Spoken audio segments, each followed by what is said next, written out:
Recently I made it my mission to read through all the Star Wars novels in order, and I just finished the 4 Rogue Squadron books by Stackpole. Now, I do not follow the timeline entirely because I have read through the Thrawn and Jedi Academy trilogy before until I came across iJedi, didn't know who Corran Horn was. I envy the days when I didn't know who Corran Horn was. And then I backtracked and I started with the X-wing series. So I finished the Stackpole ones, and now I am at Rave Squadron, so the first of Alston's X-wing books. And now that I'm reading a different writer in this series, I feel like it's a breath of fresh air. Don't get me wrong, I really like Stackpole's books, but they have a lot of issues. And the problem is that these issues are barely acknowledged nowadays. I don't know if it's because everyone hates the Disney Star Wars things, or at least the Disney Star Wars is so overhated that everyone just wants to go back to the good old days, and Star Wars Legend is seen in this light where they're so pure and nothing is wrong with them. Because I see a lot of people glaze these books to death while the limitations are barely talked about. So therefore, I thought I would make a video to maybe bring a bit more nuance to the conversation and to go a little bit deeper into the story. Of course, this does mean that there are heavy spoilers for the first 4 Stackpole X-wing novels.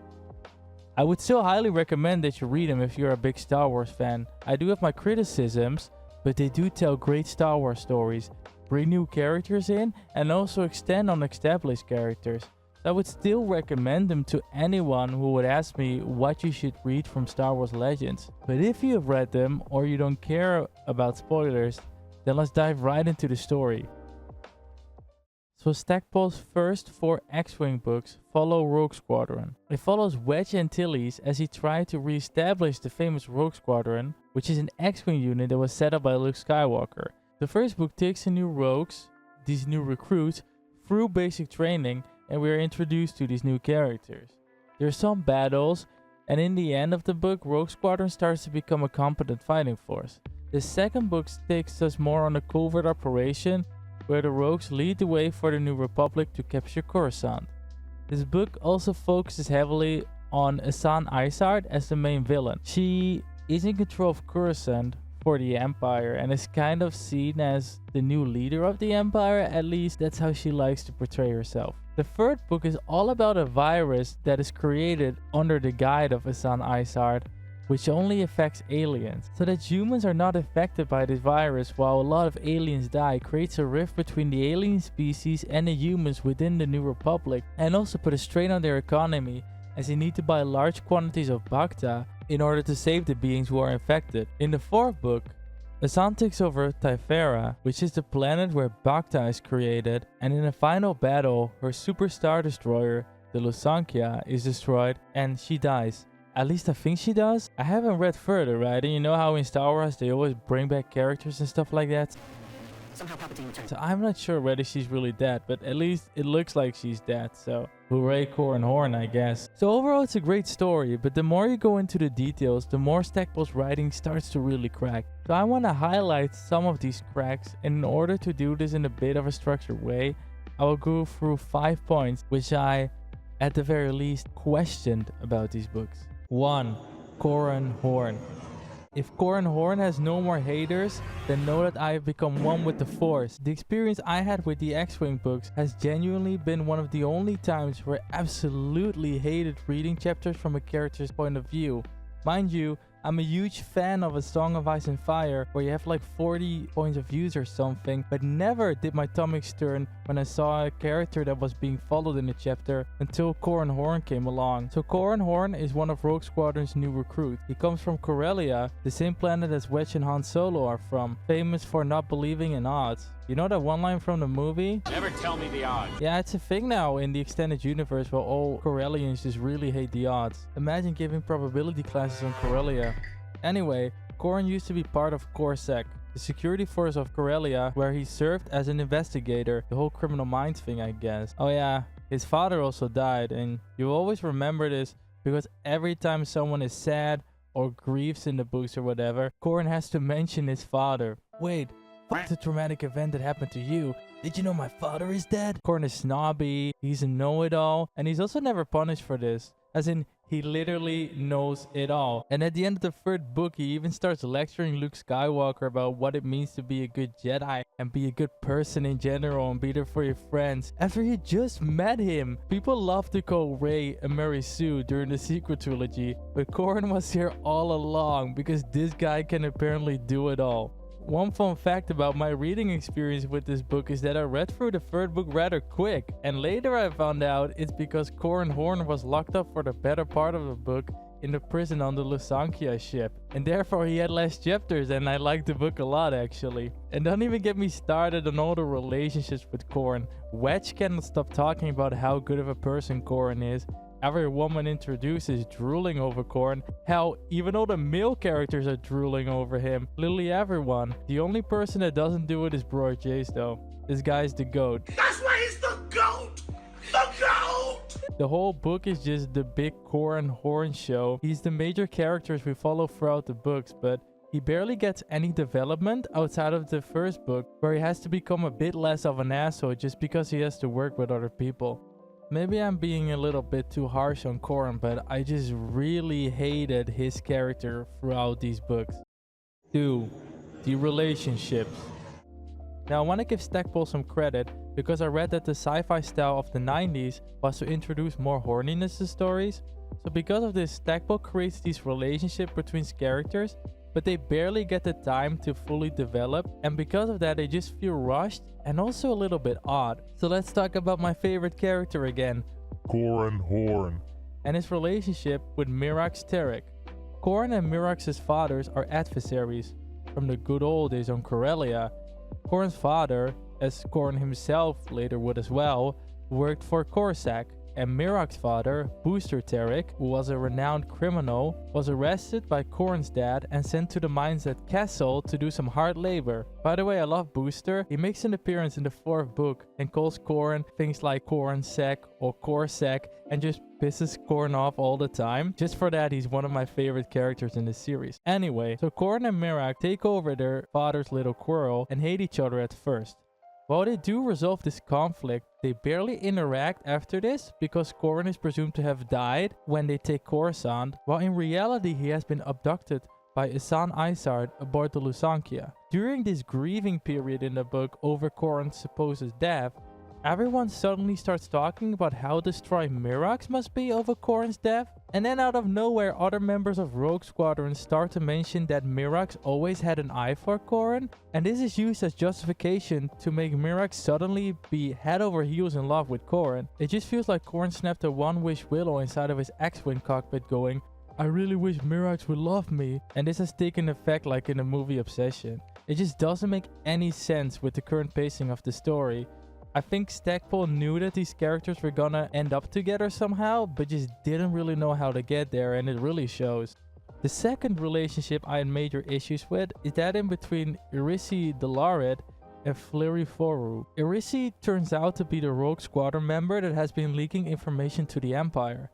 She flees to Typhera and there is introduced to Fliri, who used to be a criminal underboss, and in the 3rd book plays all the sides against each other until Isan Isard grabs him. You're breaking my butt. And now he is supporting her. So he has an eye on Irisi, and for some reason Irisi becomes interested in him too, but we never get any internal thoughts about why she would reciprocate it while we are following her point of view.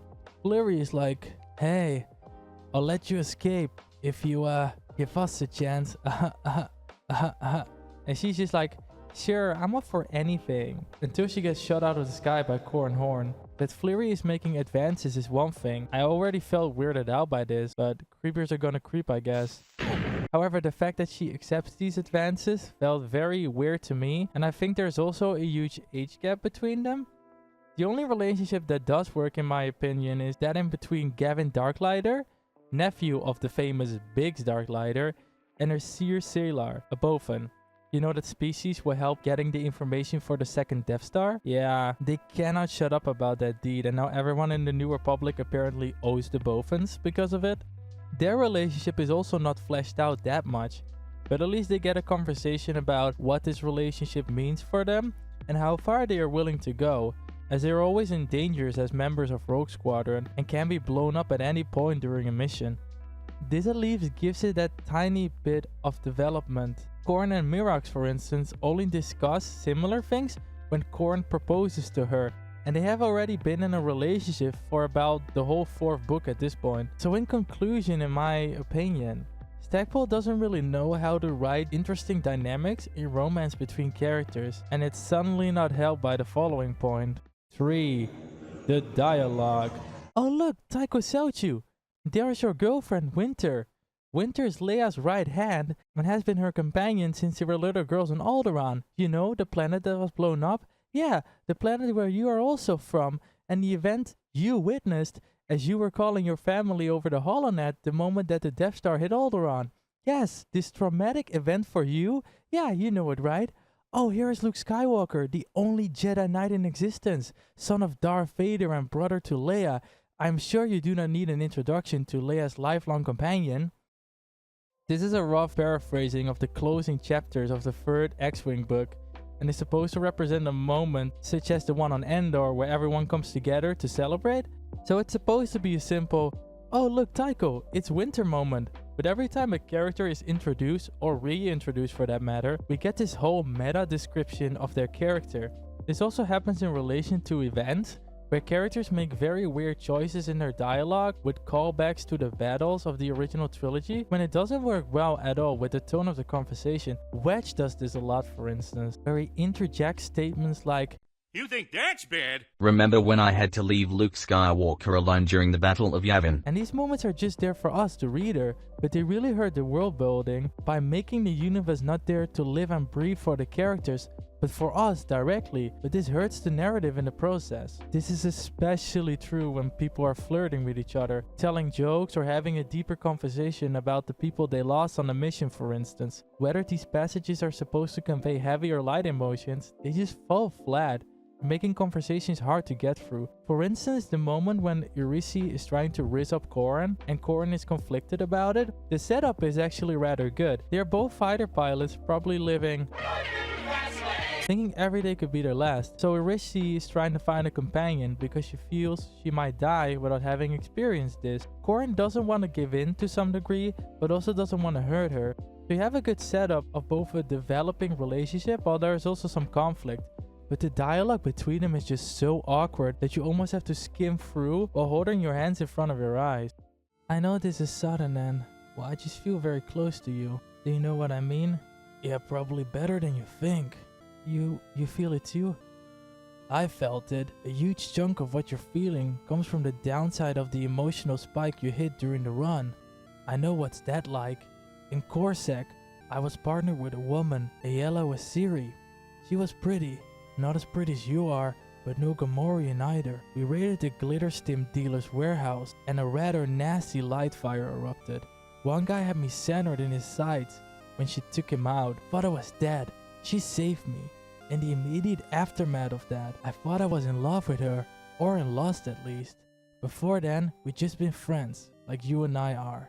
Maybe there were some core sparks of something, but nothing we'd noticed or acted on. And that night, well, we both felt it.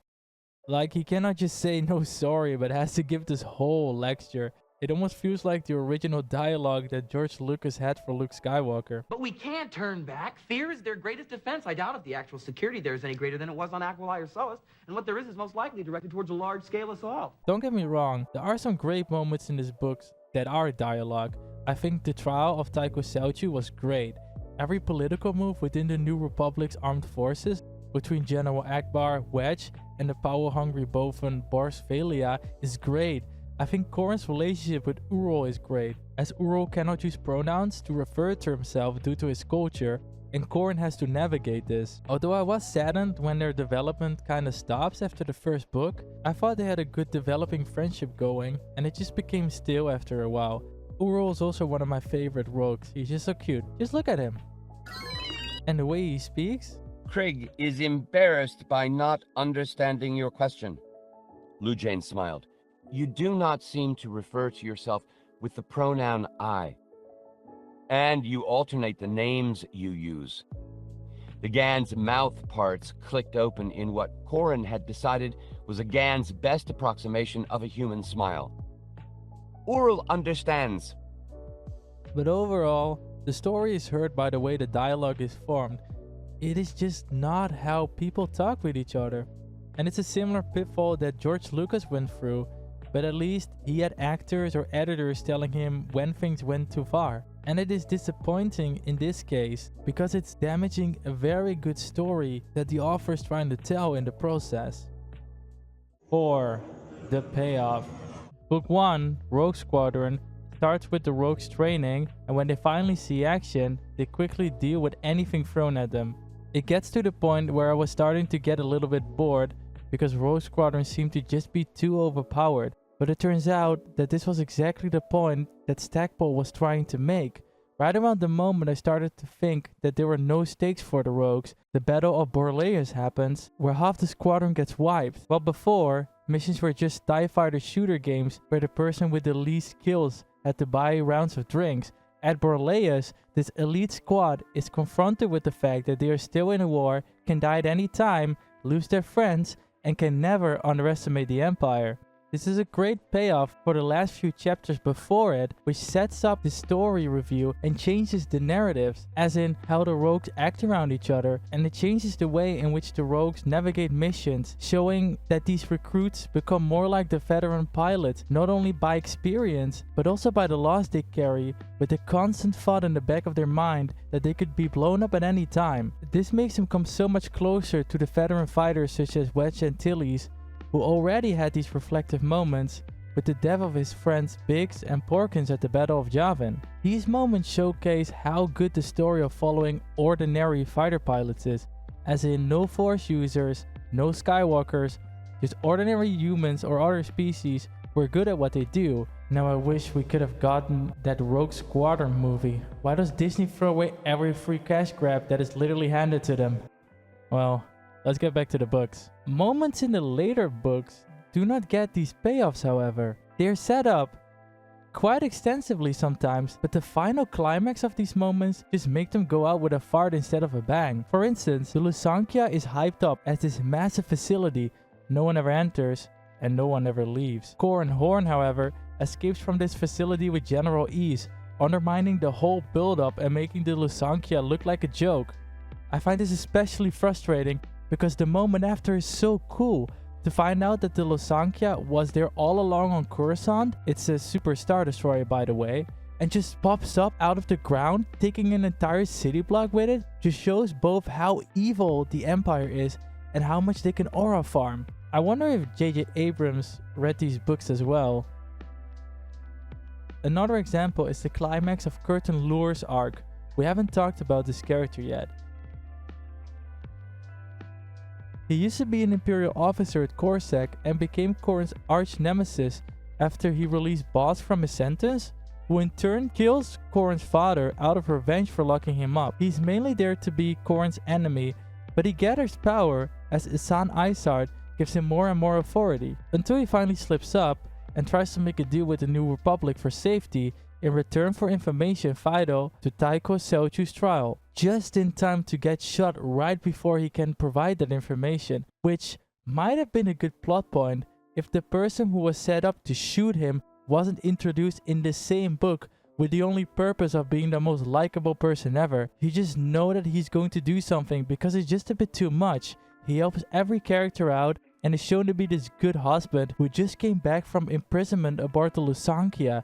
It is just too convenient and too suspicious, especially since the Lusankya is hyped up for being the place where sleeper agents are created and then planted in the New Republic. This is worsened by the fact that Stackpole tries to extend the big reveal moment of who did it by ending the chapter, turning into a completely different character, and then coming back. Now you might think, well, this is not such a bad plot point actually, but the fact of the matter is that it gets completely undermined because Corrin could escape the Lusankya within 5 minutes, show up to the trial, and saves the day. Curtin Lure was never needed. The agent, who also happens to be Corrin's old partner's husband, who shoots Curtin Lure, never had to be introduced. Something similar happens with the character of Derricode, who is an Imperial agent who lures Rogue Squadron into the trap at Borleus, but displeases Isard, after which she imprisons him on the Lusankya. There's a whole section where he finds out that Corrin has a plan to escape,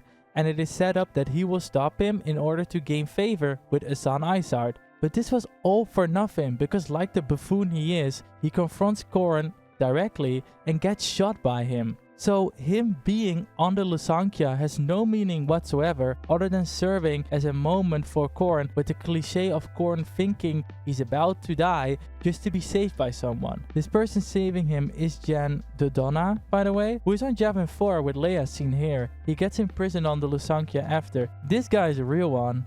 The moment just isn't. This could have just been any regular Imperial officer or stormtrooper, but there's all this build-up around this character just for nothing, which in turn just leads these passages to become bloat. 5. The Empire. Now, this is not only my criticism of Stackpole alone. I mean, the original trilogy already showed stormtroopers to be dumb and to miss a lot, which they kind of patched up by saying how the Force made the original gang overpowered. This is a point which Disney Star Wars actually does well. For instance, with Andor or in other materials, the Empire is portrayed as actually being a threat.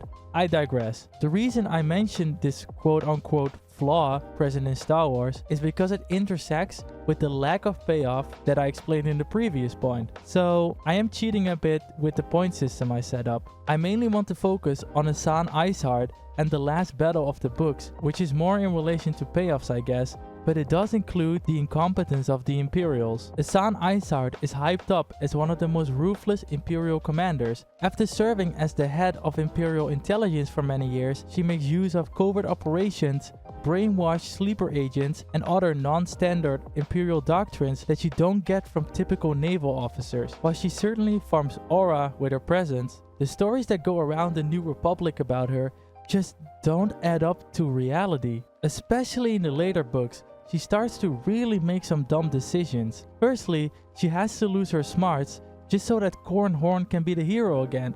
When Corran Horn is abducted to the Lusankya, she has him in solitary confinement to try to make him a sleeper agent who can destroy Rogue Squadron, kind of like Mason in Black Ops 1.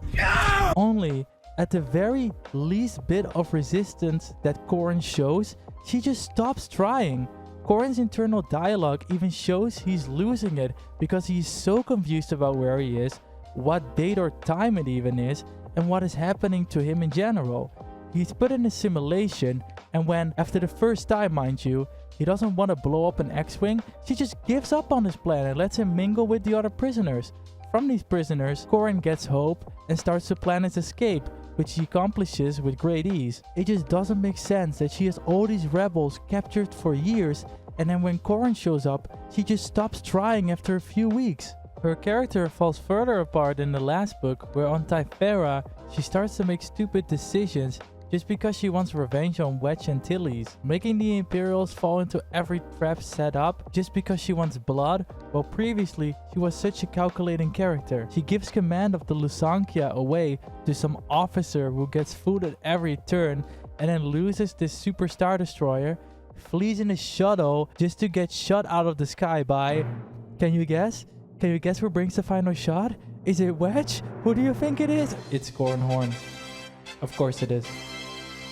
It's just a waste of such a cunning character to just kill her off like this. Now, I think her character's demise, as in the writing getting worse, is part of a pacing problem where Stackpole had to wrap up the series. The last battle wasn't my favorite at all, as everything moved so fast and the rebels just achieved this master plan in like 3 chapters or so and do not suffer any losses or stakes along the way. Corran already escaped the facility, or the Lusankya, with general ease. Then we find out it's a super star destroyer, but it gets disabled so quickly by the New Republic that it's just not a great end towards the series, which began so well. Overall though, I still like the X-Wing series. I enjoyed the characters, and who knows, maybe I read iJedi and it works wonders for Corran Horn, and I make a video stating how much I like his character now. The overarching story is good, but Stackpole's writing wasn't the best for me. Now, I know that these books are beloved, and some reviews are very harsh on Stackpole, and others actually really enjoy his work. I'm not here to just bash him. I still really appreciate his work. I just wish we would look a bit more honest to his materials and also critically examine the expanded universe. If Stackpole was writing for Disney, Star Wars fans would have clocked his shortcomings straight away. Anyway, be sure to pick up the Rogue Squadron books. Thanks so much for watching, and let me know your thoughts in the comments. Do you agree with my takes, or do you see things very differently? I just started the channel, so I would love to have some engagement and meaningful discussion, as I mainly saw that there's a lack of videos on YouTube diving more deeply into the expanded universe. So please subscribe to see similar content. And hey, if you made it this far, maybe you think it deserves a like? Lastly, I also have a Let's Play channel. I upload different types of games, so it's very different from the content here, but it's all part of this Victor Multiverse project, I guess. So if you like that sort of content, search for Victor Posting or check the link in the description below. Thank you so much. And may the force be with you.